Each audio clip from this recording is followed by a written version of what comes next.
Les traitements hormonaux, on va dire qu'ils ont plus de risques pour la santé qu'un stérilet en cuivre, mais chacun a ses effets secondaires et ses contraintes. AVS avec Philippe Robichon.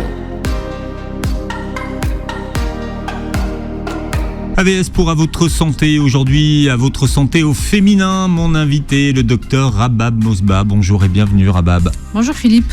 Vous êtes médecin diplômé en chirurgie gynécologique et obstétrique, spécialisé plus particulièrement en chirurgie des cancers de la femme et du sein. Vous êtes spécialiste de l'endométriose, formé en lifestyle médecine et formatrice et fondatrice de la Gynéco Académie. On va parler ce matin de choisir sa contraception.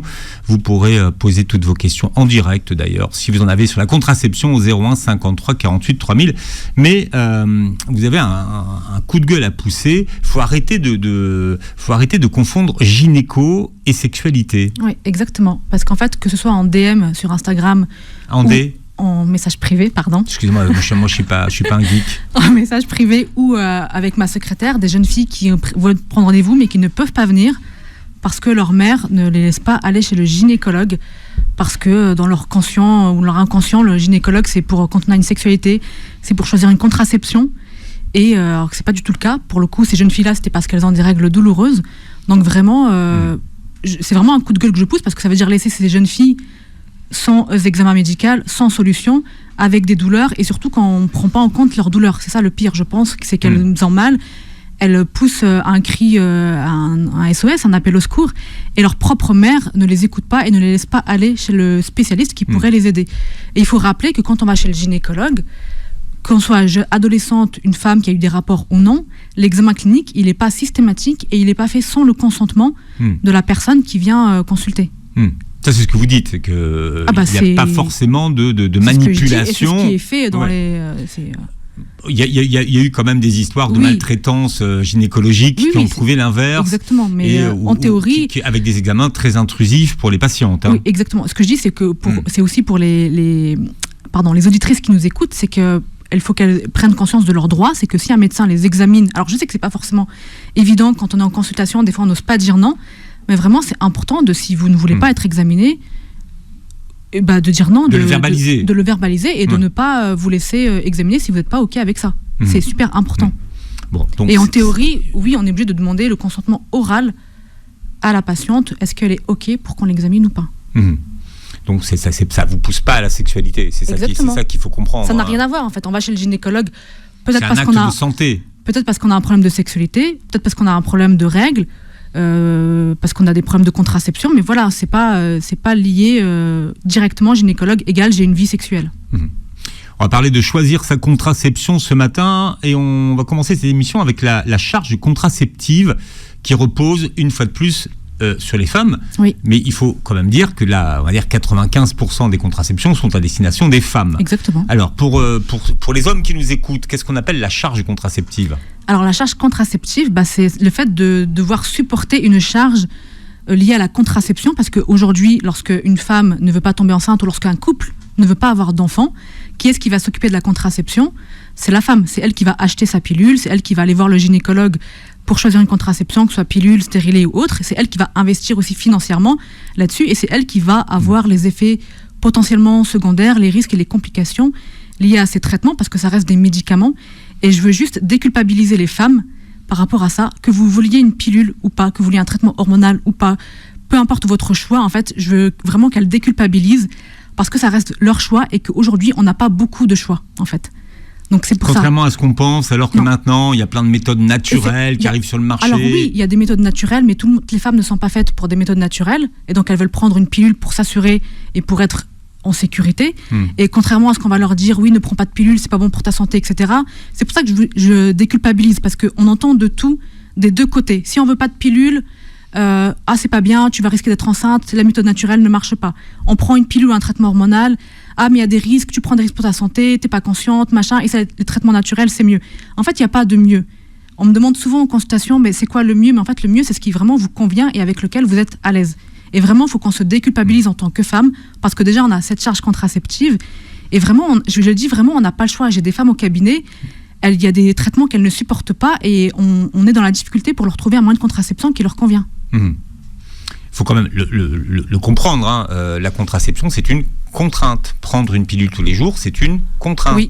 Et c'est quelque chose à laquelle il faut penser régulièrement et renouveler, aller voir le médecin pour renouveler le traitement. C'est une contrainte. Avoir des effets secondaires, des risques. Il faut payer Exactement. Ouais. Ouais. C'est pour ça qu'on appelle ça la charge contraceptive.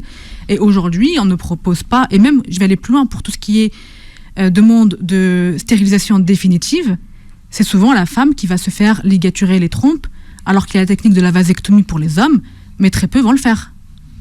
Vasectomie, pour tout le monde, c'est quand on ligature pour qu'il y ait de production de spermatozoïdes, pour être plus simple. Pas beaucoup de monde, il n'y a pas beaucoup d'hommes qui y passent. Hein. Ouais. Et très très peu. Et donc, encore une fois, même pour tout ce qui est définitif, alors que c'est une décision conjointe, là je parle pour un couple qui est ensemble et qui a un projet ensemble, quand c'est une décision conjointe du couple, et ça reste la femme qui fait les démarches pour elle. La contraception idéale existe-t-elle ?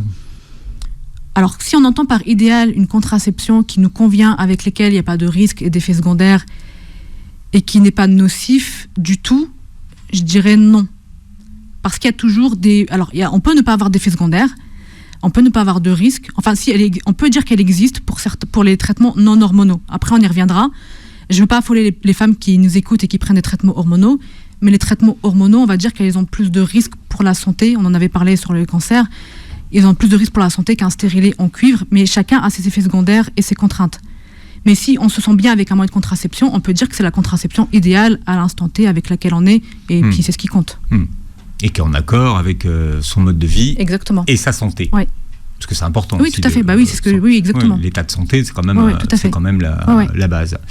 La pilule reste le contraceptif le plus utilisé, suivi de près par le stérilet. Oui. Même si de moins en moins de femmes prennent la pilule tous les ans. Alors, de moins en moins de femmes, on va dire de plus en plus de femmes veulent s'orienter vers des moyens plus naturels, voire non hormonaux. Donc, dans ce qui concerne les hormones, il y a la pilule, la contraception orale, et certains dispositifs intra-utérins ou stérilés avec hormones. Et effectivement, il y a de moins en moins de femmes qui veulent ça, elles ne veulent plus d'hormones dans leur corps, elles ne veulent plus de médicaments, et donc elles vont s'orienter, lorsqu'elles veulent quand même un moyen de contraception, elles vont s'orienter vers le stérilet en cuivre.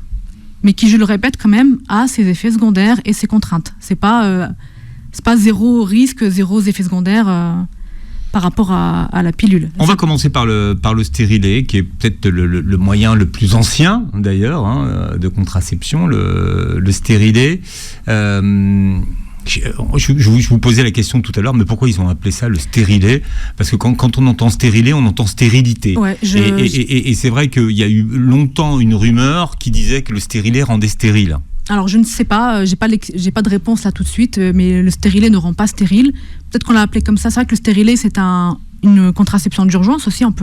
Lorsqu'on a eu un rapport non protégé et qu'on pose un stérilet ou un dispositif intra-utérin, dans les jours qui suivent, ça empêche l'anidation, donc ça provoque des fausses couches. Jusqu'à combien de jours ? Alors en général, l'efficacité maximum, c'est dans les 72 heures. Et on peut aller jusqu'à 5-7 jours maximum, mais vraiment dans les 72 heures. Ouais, ça reste une contraception. Alors c'est... D'urgence ? D'urgence, exactement. Donc quand on dit urgence, c'est dans les 24-72 heures. Je ne savais même pas. Ouais. Que ce soit hormonal ou cuivre. Oui, d'accord. Je ne savais même pas que c'était utilisé comme ça. Alors, c'est pas très utilisé parce que le temps de voir un médecin, c'est plus facile d'aller à la pharmacie et de prendre Elawan ou une contraception orale, mais ça peut être utilisé comme contraception d'urgence. Alors, est-ce qu'on peut demander justement à porter un stérilet si on n'a pas eu d'enfant ? Oui. Alors, ça fait très longtemps, je sais qu'il y a encore certains préjugés là-dessus, mais ça fait très longtemps que l'on peut poser des stérilets à des femmes qui n'ont jamais eu de grossesse, jamais eu d'enfant. Alors, il faut au moins qu'elles aient eu des rapports sexuels parce qu'on va poser un spéculum et pour pouvoir introduire le stérilet. Et puis, il y a des stérilets de taille adaptée à des femmes qui n'ont jamais eu d'enfant. Donc, aucun problème. Oui. Alors, il y a des précautions à prendre. Par exemple, chez les jeunes filles et les jeunes femmes qui ont des rapports sexuels à risque, on va leur faire un prélèvement vaginal et vérifier qu'il n'y a pas d'infection. On va faire un test de grossesse avant la pose du stérilet. Ça, c'est ce qu'on fait pour toutes les femmes. Pour éviter qu'il y ait une grossesse en même temps qu'on pose le stérilet, justement. Mais c'est tout à fait possible, il n'y a aucune contre-indication. Il n'y a pas des risques qui disparaissent de le stérilet ? Qu'ils disparaissent ? Oui, dans le corps. Alors qu'ils disparaissent, non. Non, mais ça faisait partie des vieux fantasmes. Oui, alors non, mais de stérilet qu'on pouvait pas récupérer. Je suis désolé. Oui, mais je vais aller dans le sens de la question.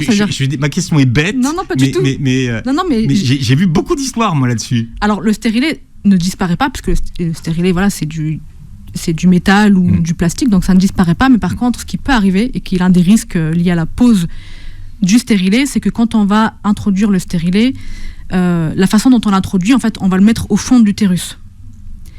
Et il peut arriver qu'après la pose ou pendant la pose, le stérilet va se contracter. Et si on a été un tout petit peu plus loin, ça va faire ce qu'on appelle une perforation. Donc un petit trou dans le muscle de l'utérus qui va expulser le stérilet, donc soit par en bas ou soit vers en haut. Et donc là, le stérilet va se retrouver dans le ventre de la femme. Bien, alors c'est pour ça que je dis qu'il n'y a pas zéro risque en fait. Oui, non, mais c'est ça, ouais. Donc c'est exceptionnel, hein, mais ça m'est déjà arrivé de devoir faire des interventions en urgence pour retirer les stérilets dans le ventre de la patiente. Bien, ça se garde combien de temps un stérilet ? Alors je vais dire un dispositif intra-utérin parce que le mot stérilet me gêne un peu. Oui, bon, dispositif. Le DIU, mais tout le monde dit DIU. Hein. Voilà. Alors le DIU en cuivre, ça se garde 5 ans. Quand c'est au moment de la ménopause, on peut aller un peu plus long, on peut 1 ou 2 ans de plus pour pas avoir à le changer au moment des 50 ans. Et le DIU hormonal, donc il y en a 2, le Mirena et le Kilena, eux ça dure 5 ans. Et le GDS, il dure 3 ans, et du coup c'est plus adapté pour les jeunes femmes qui auraient un projet de grossesse à 2 ou 3 ans. Donc ça dure 3 ou 5 ans, mais on peut le retirer quand on veut. Souvent les femmes, elles pensent que parce que ça dure 5 ans, il faut aller au bout des 5 ans. Non, en fait, vous posez le stérilet, le DIU. Si vous voulez avoir une grossesse au bout de 2 ans, vous reprenez rendez-vous et ça se retire au bout de 2 ans. Dans le cadre d'un stérilet hormonal, elles sont où les hormones ? Elles sont dans le DIU. Donc j'aurais dû en ramener un avec moi. Ben, je l'avais dit la dernière fois. Oui, je l'ai oublié. Et en fait, vous avez oublié votre stérilet. Ça a une forme de T, et dans les barres du T, donc il y a des hormones qui diffusent, un peu comme le Nexplanon. Le Nexplanon, c'est un sorte de tube en plastique qui va diffuser des hormones, mais on va le poser dans le bras cette fois-ci. Et donc ça diffuse les fameux implants. C'est ça, exactement. Donc ça va diffuser des hormones surtout au niveau local.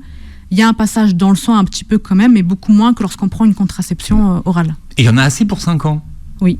Les doses, il y a un dosage spécifiquement pour. C'est impressionnant quand même. Oui. Ouais. Et l'avantage, c'est qu'elles n'ont pas à penser à prendre la pilule tous les jours. Une fois qu'il est posé, s'il n'y a pas de symptômes, s'il n'y a pas de problème de règles, pas de douleur, elles sont tranquilles pendant 5 ans. Qu'est-ce qui oriente les femmes ? Parce que si on vous écoute, finalement, il y a tout intérêt à prendre un dispositif intra-utérin en cuivre. Non, justement. Plutôt qu'aux hormones.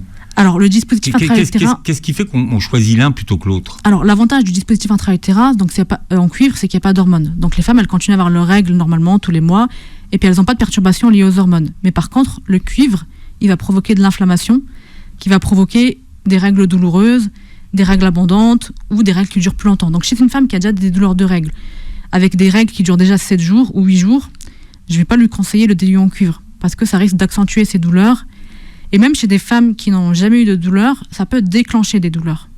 Donc c'est important que, moi je le dis toujours, c'est important qu'avant la pause, elles aient conscience de ça, pour pas qu'elles soient étonnées ou choquées. Donc si les douleurs sont supportables, très bien, qu'elles préfèrent vivre avec, elles le font.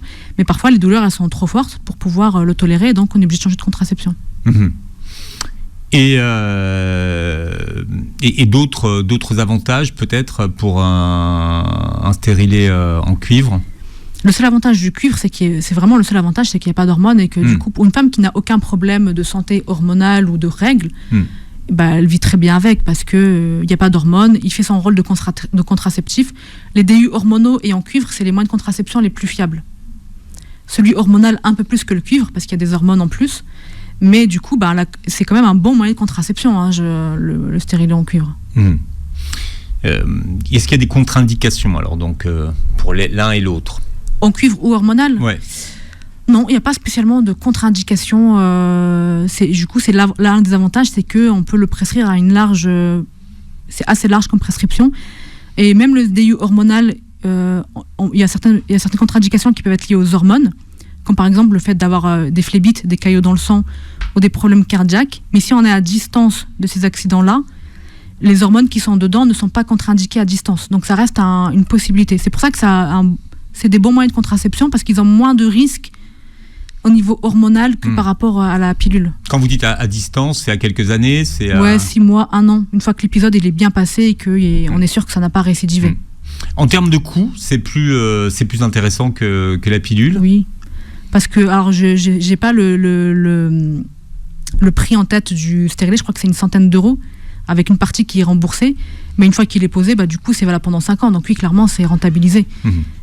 Au niveau financier, au niveau charge mentale et puis au niveau santé, si on est bien avec.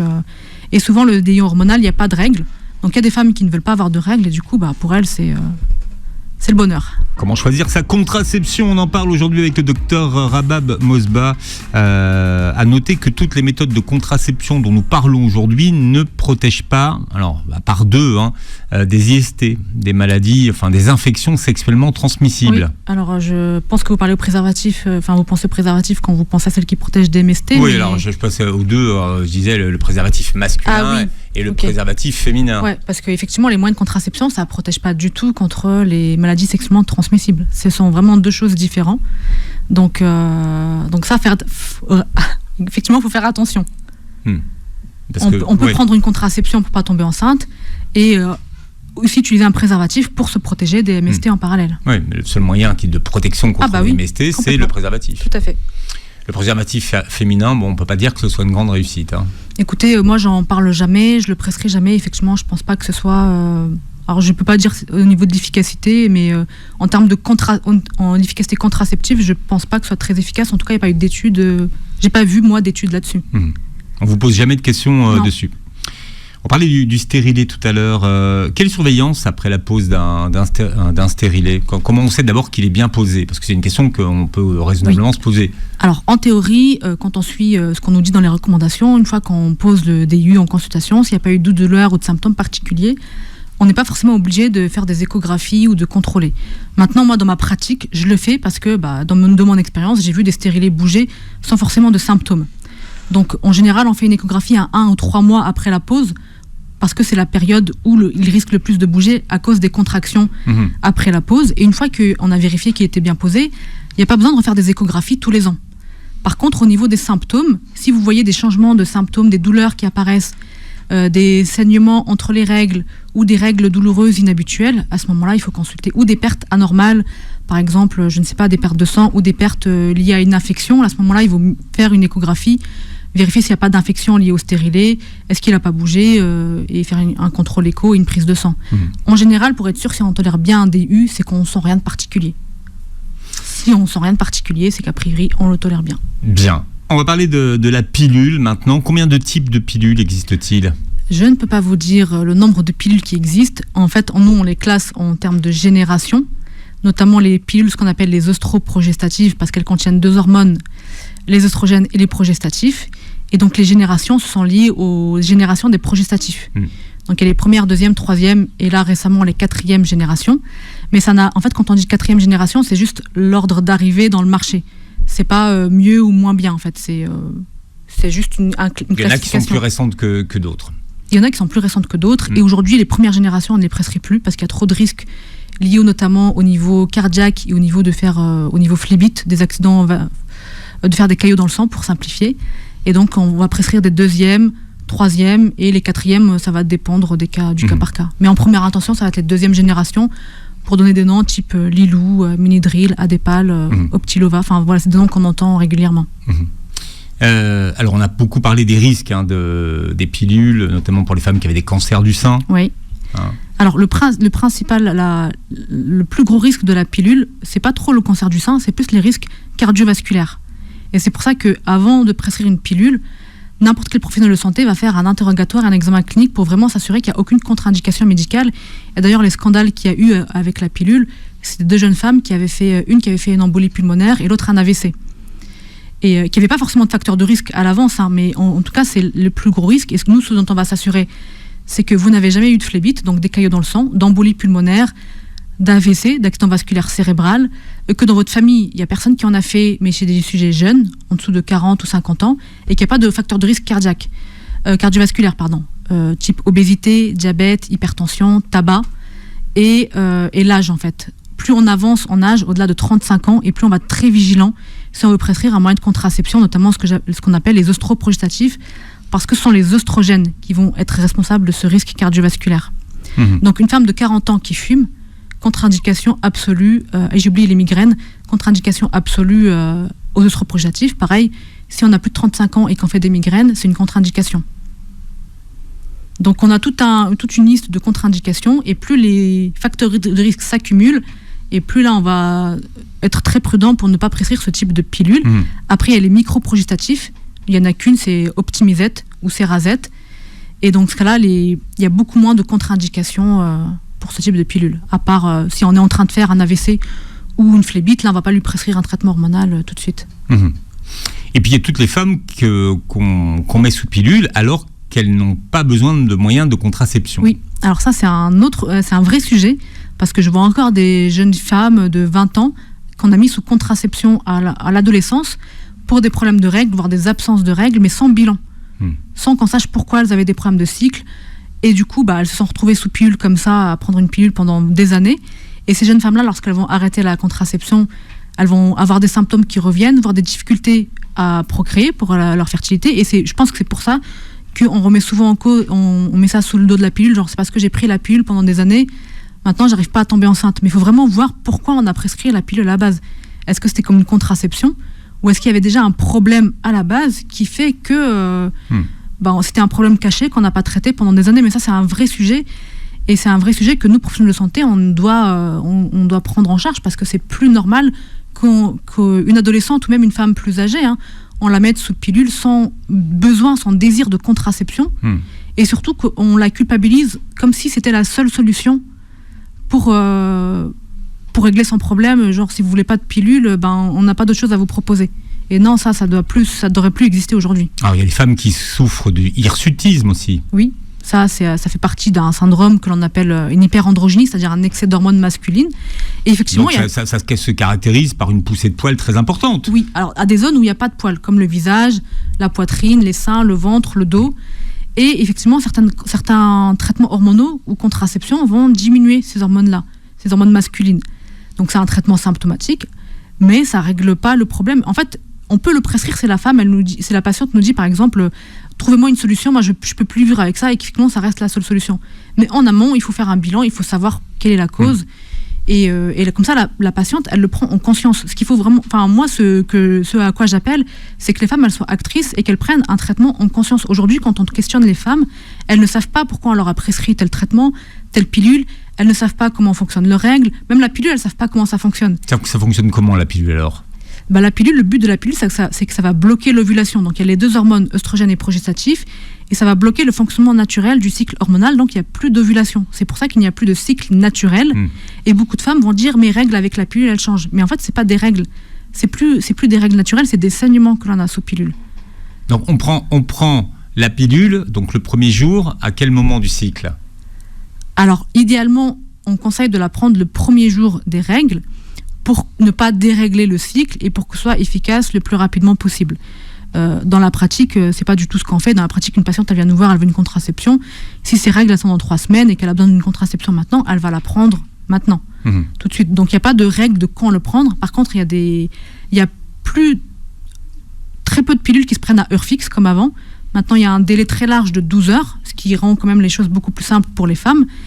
Et après, certaines pilules qui se prennent en continu, d'autres qui s'arrêtent 7 jours et qui se reprennent au bout de 7 jours. Donc ça, tout dépend de la pilule en question. Mais le plus gros avantage, c'est que le délai d'oubli de 12 heures qui facilite, parce que la heure fixe, à moins d'être très réglo et d'avoir un rythme de travail très... Il y a la sonnerie sur le téléphone maintenant. Ouais. Mais bon, maintenant, j'ai des patientes, elles ont des rythmes tellement, elles travaillent de nuit, de jour... elles ont des rythmes tellement intenses que, oui, il y en a qui continuent à le prendre à heure fixe, mais pour beaucoup, le fait de pouvoir le prendre avec le délai, c'est quand même beaucoup plus simple. Donc vous faites partie de celles qui disent qu'il ne faut pas diaboliser la pilule ? Je le dis parce que sinon, on laisse les femmes sans solution. Je pense qu'il y a des effets secondaires, je suis consciente qu'il y a des effets secondaires de la pilule, des traitements hormonaux, on va dire. Il y a des risques pour la santé des femmes, parce que c'est un traitement hormonal qui risque de dérégler leur cycle naturel, qui a aussi des impacts qui peut avoir un impact parfois au niveau de la thyroïde, au niveau du microbiote, parce que c'est un traitement hormonal extérieur. Mais si aujourd'hui on dit aux femmes ne prenez plus la pilule parce que c'est dangereux pour vous, quelle solution on leur propose pour leur contraception. Je pense qu'il faut être réaliste et qu'il faut s'adapter à la réalité du terrain, en fait. On peut informer les patientes, ce que je fais via mes réseaux sociaux, c'est-à-dire que je leur dis il y a des contre-indications à certains traitements hormonaux, il y a des précautions à prendre. Par exemple, moi, une patiente sous traitement hormonal, la plupart du temps, je les supplémente parce qu'il y a des risques de carence, etc., etc. Mais leur dire complètement non, ne la prenez plus. Alors, il y a des risques de carence en quoi ? Alors, en beaucoup de vitamines, parce qu'en fait, les traitements hormonaux sont métabolisés par le foie. Et le foie, ces réactions-là, il va utiliser beaucoup de nutriments et de vitamines, notamment de la vitamine B, de la vitamine D, du fer, etc. Donc, souvent, je les supplémente parce que souvent, en plus, c'est des carences qui passent inaperçues. Les symptômes sont sont pas vraiment spécifiques.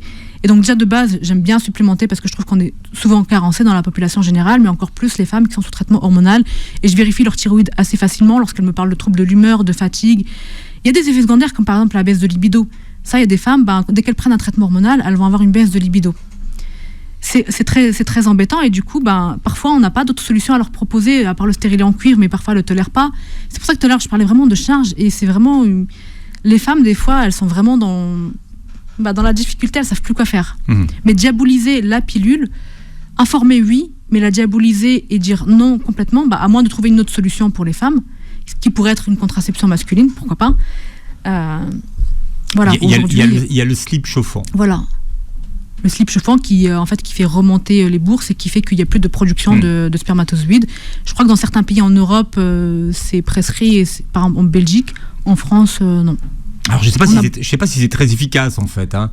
Est-ce qu'il y a eu des études d'efficacité ? Alors, il y a des études qui sont en cours. Il y a l'agent Fofo qui est là, qui voudrait bien tester le slip chauffant. Je crois qu'il y a des études qui sont en cours, même en France.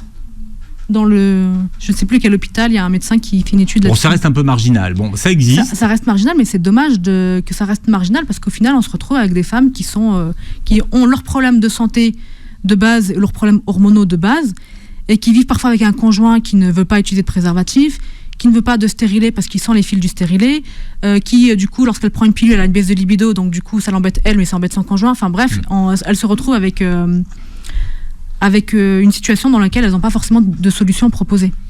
Alors, on en a parlé, on a commencé à en parler tout à l'heure, c'est l'implant sous-cutané. Oui. Alors, ça s'adresse à qui, ça, l'implant sous-cutané ? Un peu à toutes les femmes. On va le proposer beaucoup plus aux jeunes filles, mais ça peut vraiment à toutes les femmes qui ne veulent pas de traitement oral parce qu'elles oublient ou parce qu'elles ne tolèrent pas la pilule et qui ne veulent pas non plus de stérilet parce qu'elles ne veulent pas introduire quelque chose dans leur utérus. Et donc, c'est un petit dispositif qui fait quelques centimètres qu'on va mettre sous anesthésie locale dans le bras, qui dure 3 ans. Et donc pareil, si elle le tolère bien, ça reste 3 ans. Le gros effet secondaire de l'implant, c'est les saignements un peu anarchiques, irréguliers, on ne sait pas trop quand est-ce qu'on va saigner. Ça, c'est surtout les premiers mois. En général, passé les 3 premiers mois, ça passe. Et souvent, il n'y a plus de règles avec ce type d'hormones. Et vraiment, au-delà des 3 mois, quand on a toujours des saignements, parfois dans des saignements très abondants, à ce moment-là, il faut le changer, il faut l'enlever. Des risques qui se déplacent ? Non. Alors, oui, il y a des anecdotes sur il s'est déplacé au niveau du poumon, au niveau du muscle. Le plus fréquent, c'est quand même au niveau musculaire, parce que juste en dessous de la peau, il y a le muscle. Et si on le met de façon trop profonde, on va aller dans le muscle. Et donc là, pour l'enlever, il faut le repérer avec un appareil d'échographie. On peut pas, parce qu'en fait, nous, quand on pose l'implant, on le met sous la peau et on le sent directement sous la peau. Moi, je dis toujours à mes patientes, si vous le sentez, c'est normal. Pour que le jour où j'ai à l'enlever, j'ai qu'à faire une petite incision, je sens l'implant et je le pousse et il sort. S'il est dans le muscle... Là, je peux pas faire ça. Vous nous vendez du rêve, là. Je parle de ce qui existe. Mais c'est très rare, pour rassurer les auditrices. C'est très, très, très, très rare. Ouais. Je crois que ça fait plus de 15 ans que je pose des Nexplanon et j'ai dû en envoyer 2 dans des services spécialisés pour le faire sous échographie. Pour extraction. Exactement. Les spermicides, toujours utilisés ou pas ?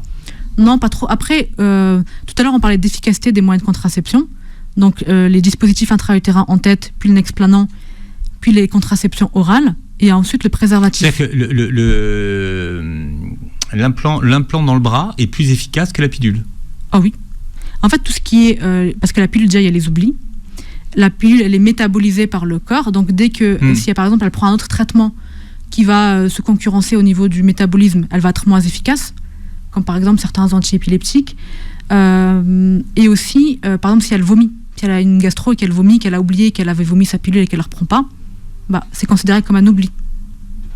Donc, dispositif intra-utérin et explanant, comme ils sont en place, s'ils sont en place et qu'ils ne bougent pas, c'est les plus efficaces. Et après le préservatif, et entre, il y a la symptothermie, qui est la contraception naturelle. Dans les études montrent que lorsque la femme, alors on va en parler tout à l'heure, okay. Parce qu'on va voir les nouvelles méthodes. Mais pour revenir au spermicide, je ne conseille pas d'utiliser les spermicides, retrait, tout ça, je ne conseille pas.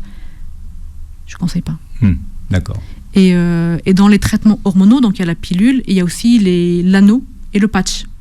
Donc le patch, c'est un patch pareil, je ne le conseille pas, parce que dès qu'on transpire un peu, ça se décolle et il n'est pas efficace. Et l'anneau, si la femme elle est à l'aise avec son corps pour mettre un anneau dans son vagin, ça dure 3 semaines, elle le change tous les 3 semaines, ou elle laisse une semaine de pause, et ensuite elle le remet. Mais pareil, déjà c'est pas remboursé. Et il y en a un qui est remboursé récemment, mais il y a très peu de femmes qui se sentent à l'aise avec ça. Suffisamment avec leur corps pour le placer elles-mêmes. Et les contre-indications avec la pilule sont les mêmes, puisque ce sont les mêmes hormones. C'est des oestrogènes avec des progestatifs. Donc si je ne peux pas prescrire une pilule parce qu'il y a du tabac, je ne peux pas lui prescrire l'anneau non plus. Choisir sa contraception avec Madame Rabab Mosba ce matin. Je vous appelle Madame. Oui, avec plaisir. J'aime pas trop. Mais... Non, mais c'est Tariq qui est arrivé, il a dit bonjour Madame. Mais d'un autre côté, qu'est-ce que vous voulez qu'ils vous disent ? Non, c'est très bien. Je sais pas, j'ai eu un coup de vieux en entendant Madame. Mais... Bonjour Rabab.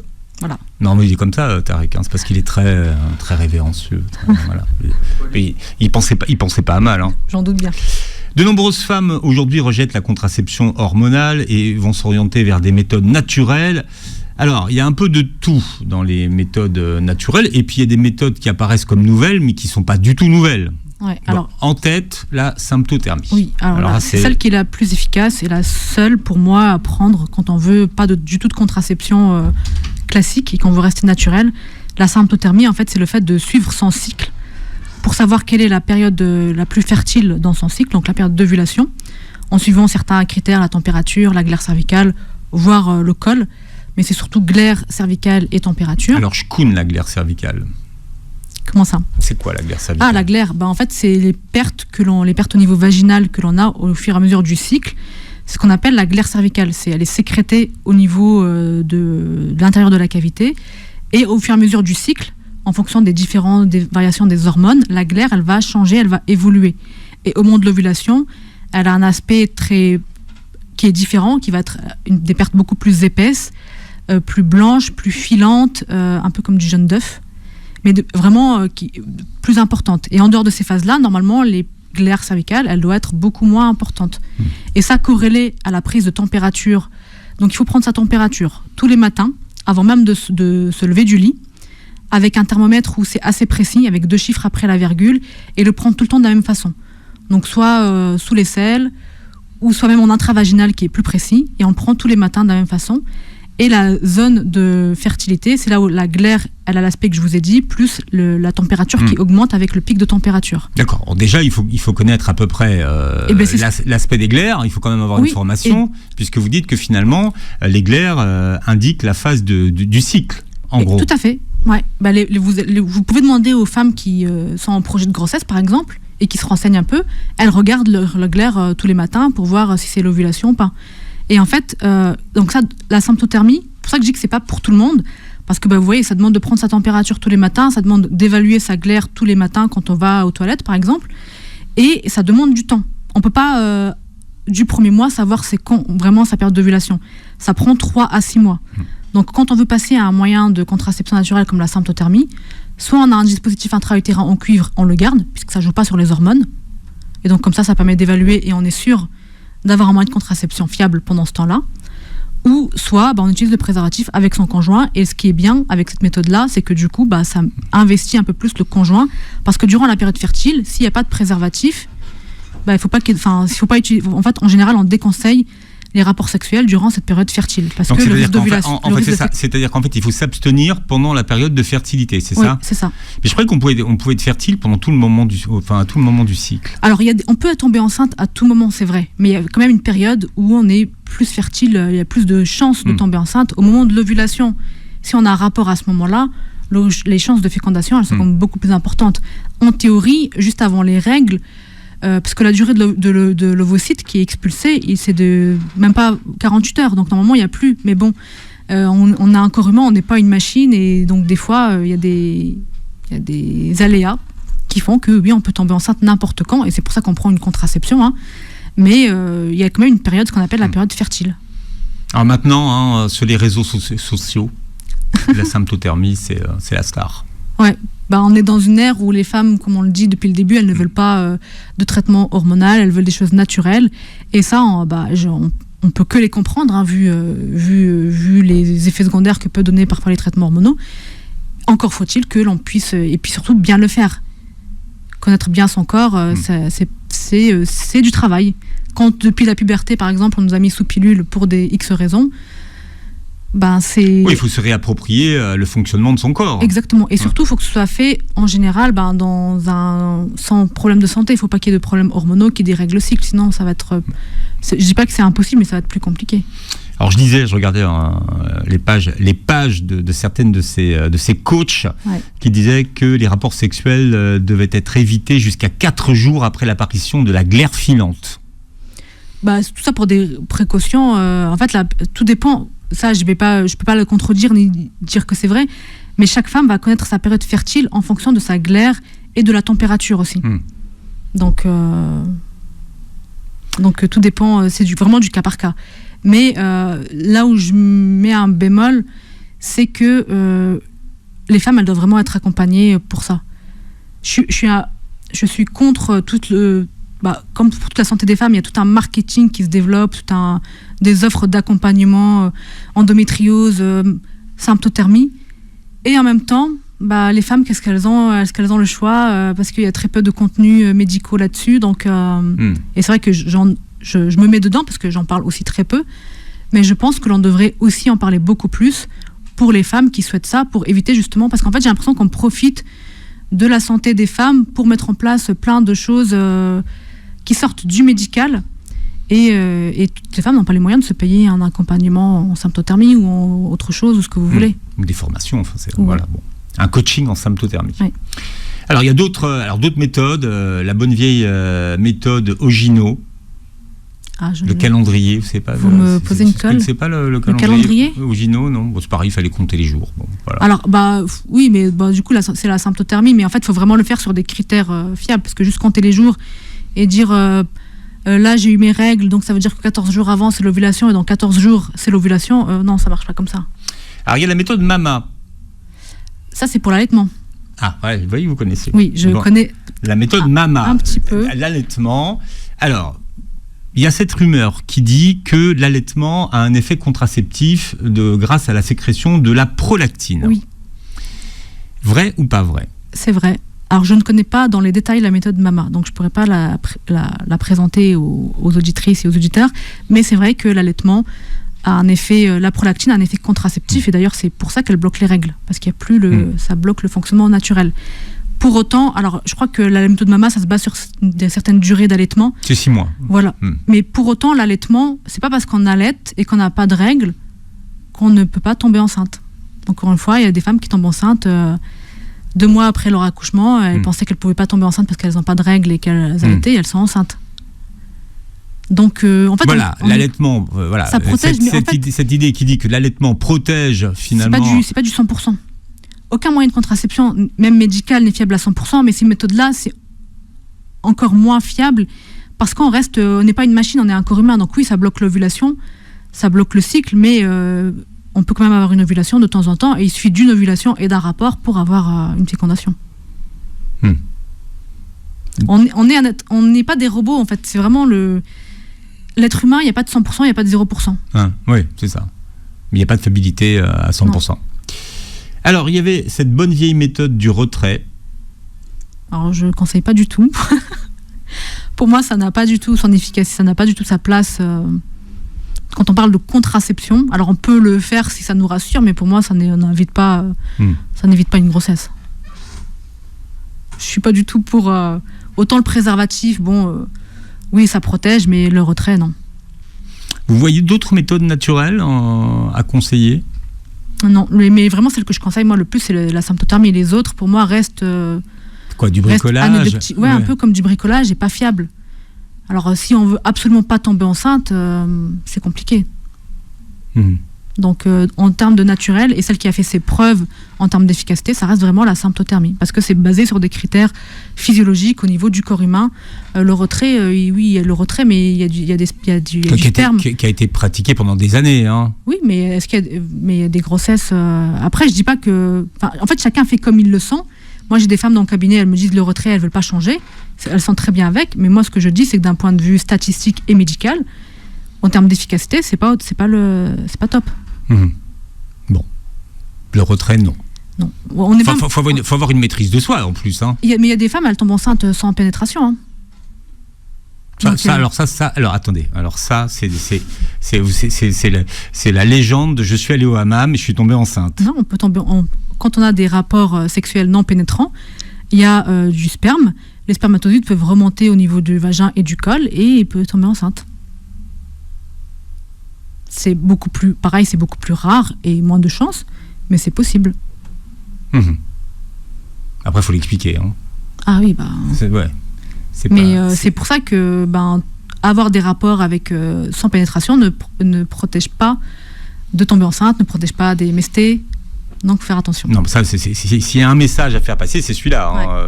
En plus, l'été, c'est qu'il y a une recrudescence des MST et des IST. On n'en parle pas. Ouais. Le sujet n'intéresse personne. Mais alors qu'effectivement, oui, c'est vrai, il y a une recrudescence parce que autant peut-être moi, à mon époque, quand j'ai commencé mes études, il y avait beaucoup de prévention sur le VIH et tout ça. Et on en entend beaucoup moins. Et du coup, les gens pensent que... c'est fini. C'est fini. Ou alors quand le VIH est devenu une maladie dont on guérit avec un simple traitement. Alors... Déjà, on n'en guérit pas, même si les traitements sont beaucoup plus efficaces, mais il y a d'autres MST qui peuvent toucher à la fertilité. Non, en fait, c'est pas anodin une MST. Oui, c'est vrai que les messages ne passent plus. Ouais. On en fait beaucoup moins. Donc, non, oui, mais on en revient. Le seul moyen de vous protéger des MST, c'est le préservatif. Ça reste. Et puis, je sais pas, j'ai l'impression que chez les gens, il y a comme une perte de conscience. Oui, vous m'avez dit qu'il y avait un relâchement. Ah oui, un relâchement, clairement. Maintenant, je veux dire, j'ai de plus en plus de patientes qui ont des rapports sexuels avec des personnes qu'elles ne côtoient pas au quotidien ou avec qui elles ne sont pas depuis très longtemps, non protégées. Mais dont on n'a pas vraiment conscience de la gravité, c'est ça qui m'inquiète. Parce que autant peut-être à une époque, on savait que c'était pas bien, on allait consulter très rapidement pour faire un bilan, un test de grossesse, un bilan MST avec le VIH, tout ça, pour s'assurer qu'on n'avait rien attrapé, parce que on avait fait ça sous le coup, on n'a pas réfléchi. Autant aujourd'hui, j'ai l'impression que c'est pas très grave d'avoir fait ça, alors que ça a des conséquences. Faut faire passer le message. Oui, c'est ce qu'on fait actuellement. Protégez-vous. Oui, voilà. Continuez à vous protéger. Oui. C'est ça le message à faire. C'est pas fini, quoi. Non. D'accord. Le sida, c'est pas fini, et les MST reviennent. Le chlamydia, qui est la plus fréquente des MST. Chez les hommes, elles peuvent avoir des symptômes lorsque ils font la miction, quand ils vont faire pipi, ça peut les brûler. Parfois, c'est asymptomatique. Chez la femme aussi, ça peut être asymptomatique, mais ça peut toucher les trompes. Et c'est pour ça que je dis que ça peut toucher à la fertilité. Ça peut avoir des conséquences sur votre futur, en fait, pas maintenant, mais sur l'avenir. Bien, vous réécouterez l'émission en podcast sur beurrefm.net et vous verrez la vidéo sur la chaîne YouTube. Dans un instant, vous avez rendez-vous avec Vanessa pour vos petites annonces. Merci Rabab, on vous suit sur vos réseaux. Oui, Doc Santé Gynéco sur Instagram et TikTok depuis peu. Ah oui, attendez, félicitations, vous avez une vidéo qui vient de dépasser 100 000. Ah oui, la ménopause a très bien marché. Je suis pas étonnée. En 4 semaines. Ah, vous êtes une influenceuse. Hein. Alors là, je vous dis félicitations. Hein. Merci. Sur YouTube, c'est drôlement bien. Hein. Ouais. Voilà, Rabab Mosba sur Beurre FM. Passez une très belle journée santé.